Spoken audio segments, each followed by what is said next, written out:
के मुताबिक आज एनडीए बिहार के साथ बैठक, सरकार नीतीश बना सकते हैं। बिहार मुख्यमंत्री नीतीश कुमार आज सुबह 11:30 बजे पद से इस्तीफा दे सकते हैं। इस्तीफा देने से पहले नीतीश कुमार विधायक दल की एक पारंपरिक बैठक करेंगे। बैठक सुबह 10 बजे सीएम आवास पर होगी। इसके बाद बीजेपी के साथ मिलकर नई सरकार का गठन होगा।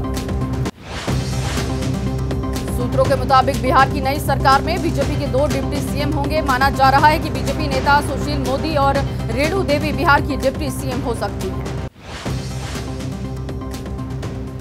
बिहार की राजनीति में मचे घमासान में फिलहाल किसी दल की तरफ से नहीं हुई है औपचारिक घोषणा। नीतीश के इस्तीफे के बाद ही नई सरकार पर संशय खत्म होगा।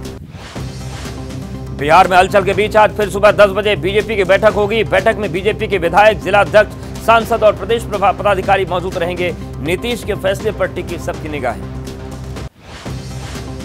बिहार बीजेपी ने नई सरकार के गठन का फैसला नीतीश के हाथों छोड़ा। बीजेपी नेताओं को आला कमान के निर्देश, जल्दबाजी में कोई भी नेता बयानबाजी न करे।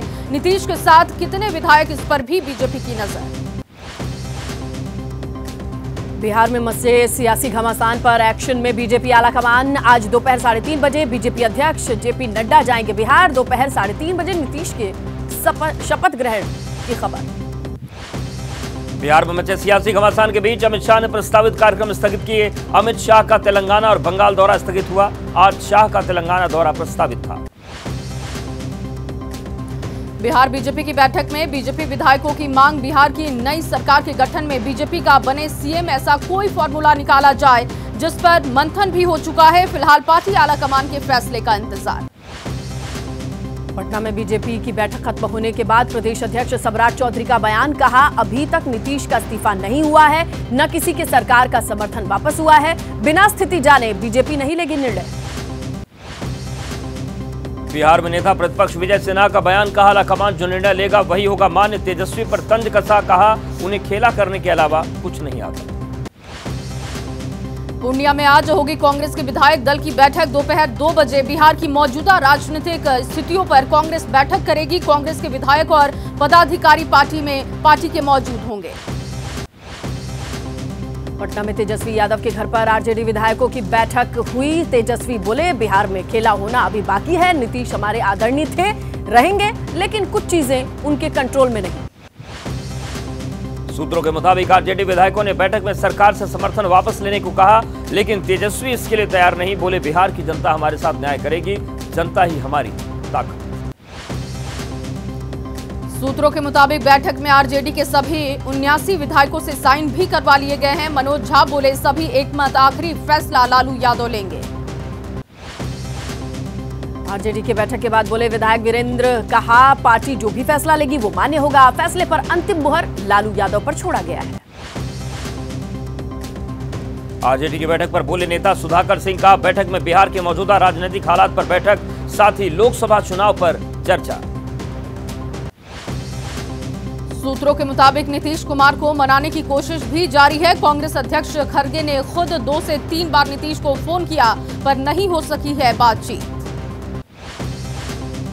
सूत्रों के मुताबिक लालू यादव ने नीतीश कुमार को कई बार कॉल किया, लेकिन नीतीश ने फोन नहीं उठाया। जेडीयू का दावा, लालू यादव का फोन आया ही नहीं। बिहार में सियासी उठापटक के बीच हम पार्टी की मांग, कहा नई सरकार में पार्टी के बने 2 मंत्री, क्योंकि बिहार में पार्टी गरीबों के लिए काम करती है। बेहतर सेवा के लिए पार्टी के 2 मंत्री बनने चाहिए। बिहार में हिंदुस्तानी अवाम मोर्चा नेता जीतन राम मांझी के आवास के बाहर पोस्टर लगाए गए। पोस्टर पर लिखा कि बिहार में बाहर है, बिना मांझी सब बेकार है। नीतीश पर आरजेडी नेता शिवानंद तिवारी का बड़ा हमला, कहा कि क्या पापी बनना चाहते हैं नीतीश कुमार? मिट्टी में मिल जाएंगे लेकिन बीजेपी में नहीं जाएंगे। नीतीश का सबसे बड़ा पाप सिद्धहीन राजनीति। बिहार की सियासी स्थिति पर आरजेडी नेता मीसा भारती का बयान, कहा कुछ पता नहीं क्या चल रहा। आरजेडी ने हमेशा बिहार की जनता के लिए काम किया और आगे भी करती रहेगी। बिहार में मचे सियासी घमासान के बीच कांग्रेस नेता प्रेमचंद मिश्रा ने एबीपी न्यूज से बातचीत की। कहा बिहार कांग्रेस में टूट नहीं होगी, हमारे सभी विधायक एकजुट हैं। प्रशांत किशोर ने नीतीश पर हमला बोला, कहा पहली बार नहीं है, नीतीश इस तरीके से राजनीति पहले भी कर चुके हैं। कुर्सी न जाए इसीलिए बनाया गया इंडिया गठबंधन। अब कुर्सी जाने के डर से एनडीए जा रहे हैं। पटना में बीजेपी सांसद छेदी पासवान का बयान, कहा नीतीश पद के लिए कहीं भी जा सकते हैं, पद के लिए वो एनडीए में शामिल हो रहे, उनके आने से अगर पार्टी के नेता संतुष्ट तो हम भी संतुष्ट। पटना में हम नेता संतोष मांझी का बयान, कहा हम पार्टी एनडीए के साथ, इसमें कोई कंफ्यूजन नहीं, हमारे चारों विधायक एनडीए के साथ हैं। आरजेडी को दलितों की चिंता थी तो डिप्टी सीएम का पद क्यों नहीं दिया। बिहार की मौजूदा राजनीति पर राज्यसभा सांसद अहमद अशफाक करीम का तल्ख अंदाज में बयान, कहा नीतीश कुमार ने बिहार की राजनीति को अस्थिरता की तरफ ला दिया है, जनता नीतीश को बख्शेगी नहीं। बिहार के मौजूदा हालात पर कांग्रेस सांसद इमरान प्रतापगढ़ी का बयान, कहा जब तक आधिकारिक बयान नहीं आता कुछ कहा नहीं जा सकता, बिहार में इंडिया गठबंधन बरकरार है। बीजेपी नेता प्रहलाद जोशी का बयान आया सामने, कहा बिहार में जो हो रहा है उसमें बीजेपी का हाथ नहीं, कई भ्रष्ट पार्टियां इंडिया गठबंधन का हिस्सा, उन पार्टियों के साथ नीतीश नहीं रहना चाहते। महाराष्ट्र के डिप्टी सीएम देवेंद्र फडणवीस का बिहार की राजनीति पर बयान, कहा पहले दिन ही इंडिया गठबंधन चरमरा गया था, लेकिन मुझे खुशी है कि नीतीश पीएम मोदी के नेतृत्व पर विश्वास रख रहे हैं। एसपी सांसद डिंपल यादव का नीतीश पर बयान, कहा नीतीश कुमार को इंडिया गठबंधन के साथ रहना चाहिए, नीतीश कुमार इंडिया गठबंधन में प्रधानमंत्री पद के फेस। एसपी सांसद एसटी हसन का बयान, कहा नीतीश कुमार एनडीए में गए तो राजनीतिक करियर हो जाएगा खत्म, इंडिया गठबंधन में अगर रहते तो प्रधानमंत्री बनने का मिल सकता था चांस। बिहार की राजनीति पर बोले कांग्रेस नेता राशिद अलवी, कहा नीतीश कुमार इंडिया गठबंधन बनाते हैं, अब एनडीए में उनका जाना दुर्भाग्यपूर्ण है, अगर ऐसा हुआ तो जनता का नेताओं से उठेगा भरोसा। जेडीयू नेता गोपाल मंडल का बयान, अगर अकेले सरकार नहीं बना सकते, लालू के पास विधायकों का मत नहीं, बिहार में नीतीश मुख्यमंत्री बनेंगे इसमें कोई शंका नहीं। बिहार के सियासी घटनाक्रम पर शरद पवार ने साधी चुप्पी, हाँ ना में शरद पवार ने जवाब दिया, कहा नीतीश अगर जाते हैं तो वो उनसे इस बारे में बात नहीं करेंगे।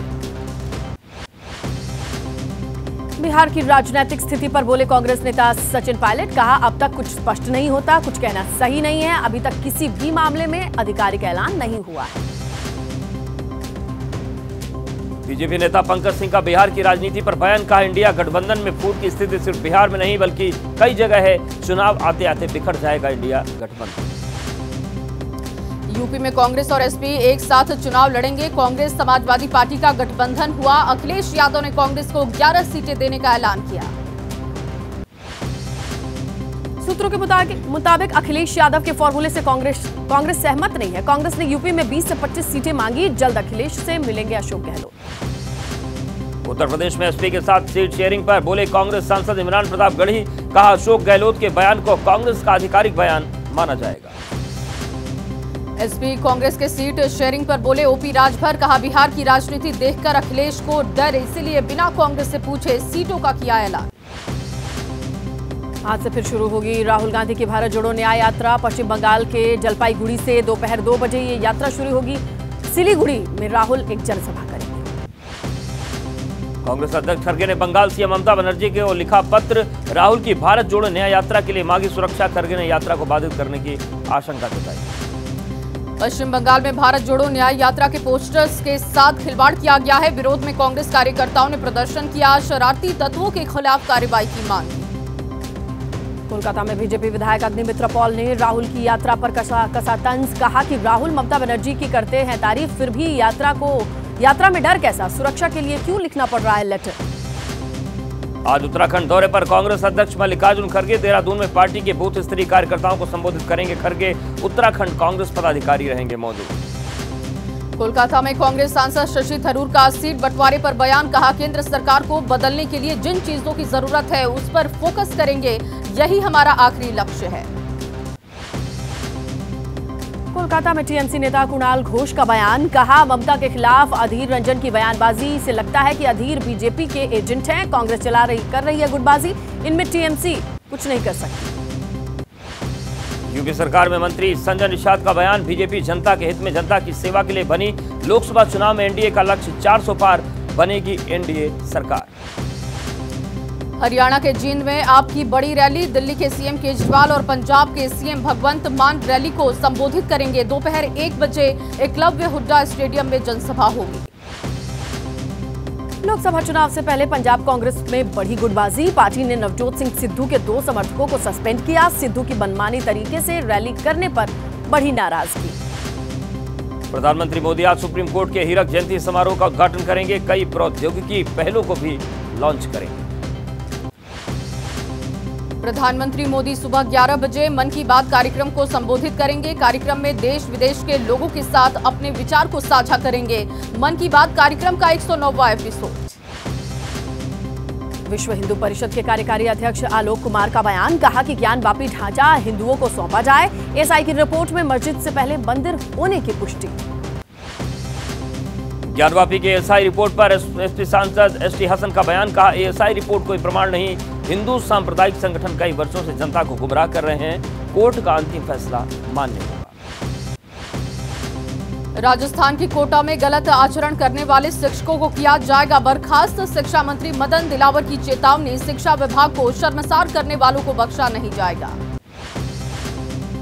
महाराष्ट्र दौरे पर कांग्रेस महिला अध्यक्ष अलका लांबा, कहा कि ईडी का दबाव बना करके बीजेपी विपक्ष को कर रही है परेशान। चुनाव की घोषणा के बाद संवैधानिक संस्थाओं का दुरुपयोग होगा।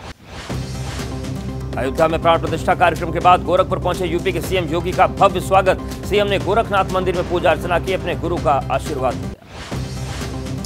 संयुक्त किसान मोर्चा के पंजाब संगठनों की मीटिंग आज है। लुधियाना में दोपहर 12 बजे मीटिंग होगी। एमएसपी को कानूनी अधिकार बनाने के लिए आगे के आंदोलन की रूपरेखा तय करेंगे किसान।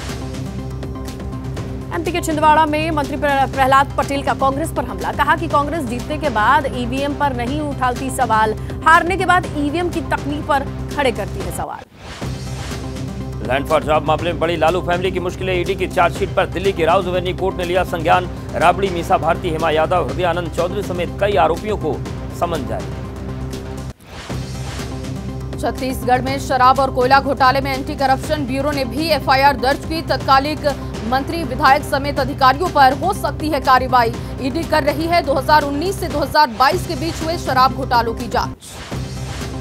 बिहार के हाजीपुर में पूर्व विधायक के भाई की हत्या, बेखौफ बदमाशों ने ताबड़तोड़ फायरिंग की। एलजेपी के पूर्व विधायक राजकुमार शाह के सगे भाई की हत्या। मुंबई एयरपोर्ट ने किया मुद्रा लोन में फर्जीवाड़े का खुलासा। अंधेरी पुलिस ने पनवेल से 10 लोगों को गिरफ्तार किया। अब तक कितने ही लोगों से ठगी कर चुका है ये गिरोह। मेरठ में एक बदमाश ने पुलिस के सामने लहराया तमंचा। पुलिस वाले का गिरेबान पकड़कर दी गोली मारने की धमकी। बदमाश के सामने तमाशबीन बनी रही पुलिस। मेरठ के शहर कोतवाली के करम अली इलाके का मामला है। राशिद नाम के बदमाश को पकड़ने गई थी पुलिस। पुलिस से बचने के लिए बदमाश ने किया ड्रामा। मौका देकर पुलिस कर्मियों ने बदमाश के पास से तमंचा छीना। बाद में बदमाश को अपने साथ थाने ले गई पुलिस। आरोपियों के पास से 2 तमंचे कारतूस बरामद।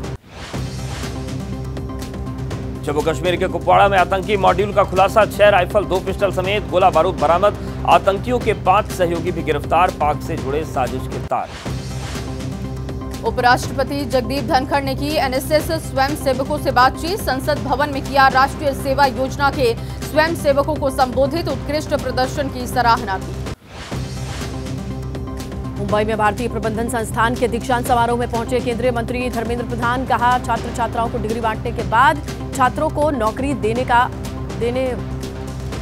वाला बनना चाहिए।